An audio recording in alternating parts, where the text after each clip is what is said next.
Periods में जो pen होता है वो क्रैम्पिंग टाइप का पेन होता है लोअर एब्डोमेन में। क्या ये पेन सबको महसूस होता है? क्या इसका महसूस होना ज़रूरी है? क्या आपको नहीं है तो आप में कुछ अबनॉर्मलिटी है या इसका होना अबनॉर्मल है? इस बारे में बहुत सारी भ्रांतियाँ हैं।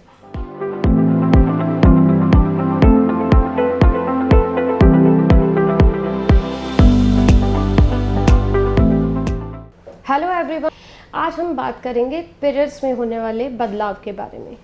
क्यों पीरियड्स के टाइम पे पेन होता है, क्यों ये जो प्री मेंस्ट्रुअल सिंड्रोम है ये क्यों होता है और क्या होता है। तो चलिए आज इसी बारे में डिस्कस करते हैं।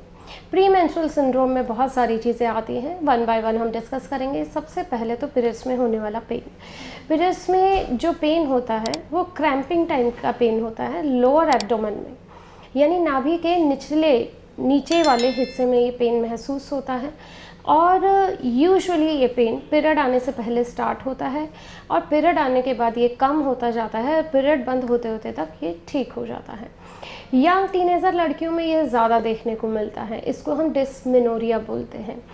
क्या ये पेन सबको महसूस होता है? क्या इसका महसूस होना ज़रूरी है? क्या आपको नहीं है तो आप में कुछ अबनॉर्मलिटी है या इसका होना अबनॉर्मल है? इस बारे में बहुत सारी भ्रांतियाँ हैं।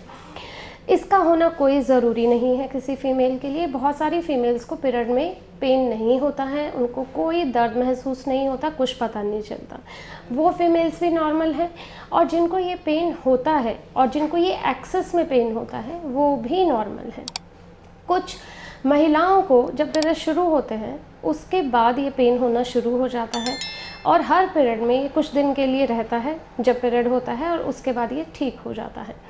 ये हार्मोनल चेंजेस की वजह से पेन होता है, इसको हम डिस्मेनोरिया कहते हैं। और इसके ट्रीटमेंट में डॉक्टर आपको हीट से सेकाई करना, कुछ पेन किलर लेना, रेस्ट करना, अच्छी डाइट लेना, अच्छे से पानी लेना, अच्छा स्लीप लेना, ये सब एडवाइस कर सकते हैं।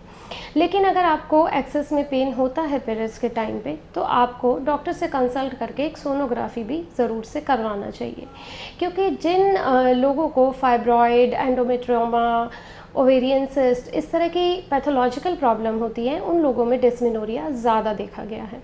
अगर आपका अल्ट्रासाउंड नॉर्मल है, किसी तरह की कोई पैथोलॉजिकल रसौली जिसको कहते हैं, इस तरह का कोई दिक्कत उसमें नहीं आया है तो आप निश्चिंत रहिए, ये हार्मोन की वजह से होने वाला पेन है। क्या यह पेन आपको सारी ज़िंदगी रहेगा? अगला क्वेश्चन ये होता है। नहीं, ऐसा नहीं है। बहुत बार एज के साथ ये ठीक हो जाता है और नहीं तो ये प्रेगनेंसी में और ब्रेस्ट फीडिंग में, क्योंकि पीरियड्स आते ही नहीं है तो इस पेन से आपको कम्प्लीटली छुटकारा मिल जाता है साल 2 साल के लिए। और उसके बाद कुछ पेशेंट्स को ये पेन दोबारा कभी होता ही नहीं, ऐसा देखा गया है। तो डिस्मेनोरिया ऐसा भी ज़रूरी नहीं है कि हर साइकिल में उतना ही हो, ये वेरी कर सकता है साइकिल टू साइकिल। और आप इसको कम करने के लिए कुछ पेन किलर्स का यूज़ कर सकते हैं डॉक्टर से कंसल्ट करके। ये तो बात हुई हमारी पीरियड्स के पेन के बारे में। और क्या क्या चेंजेस आप एक्सपेक्ट कर सकते हैं पीरियड्स के टाइम पे, जिन सबको मिला के हम प्री मेंस्ट्रुअल सिंड्रोम बोलते हैं। ये पहली बात तो मैं ये बताऊंगी कि ये सबको नहीं होता, जिनको होता है वो भी नॉर्मल है और जिनको नहीं होता है वो भी नॉर्मल है।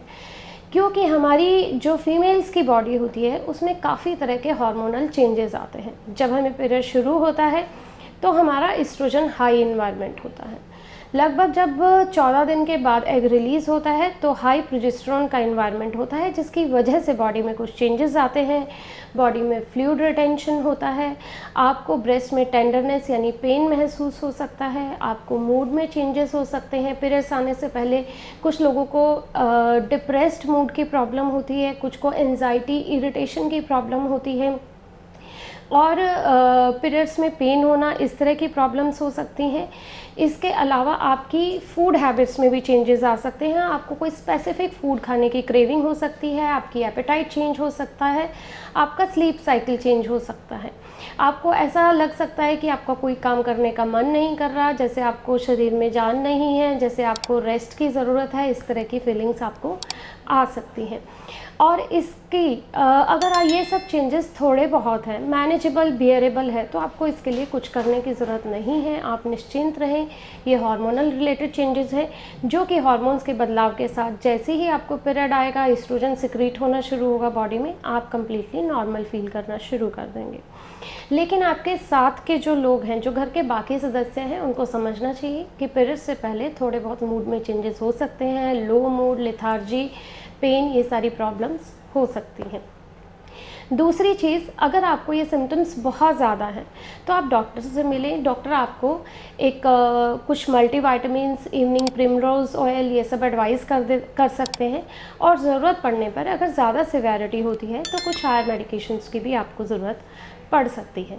तो अगर आपको लगता है कि आपको सिम्टम्स ज़्यादा हैं तो आप अपने डॉक्टर से जाके कंसल्ट करके मेडिसिन्स ले सकते हैं। इन शॉर्ट, हार्मोन्स के इन चेंजेस से बचने के लिए आपको अच्छा स्लीप लेना है, आपको अच्छा पानी पीना है, आपको बैलेंस डाइट लेना है, आपको मल्टीविटामिन लेना है। अगर आप किसी फॉर्म ऑफ एक्सरसाइज में इंगेज रहते हैं तो आपको पीएमएस का भी प्रॉब्लम कम होता है। कैफ़ीन है, स्मोकिंग है, अल्कोहल है, इन सब चीज़ों से आपको दूर रहना है और आपको अपने मन को समझा के रखना है कि ये चेंजेस नॉर्मल हैं and with in 2-3 days I will be normal.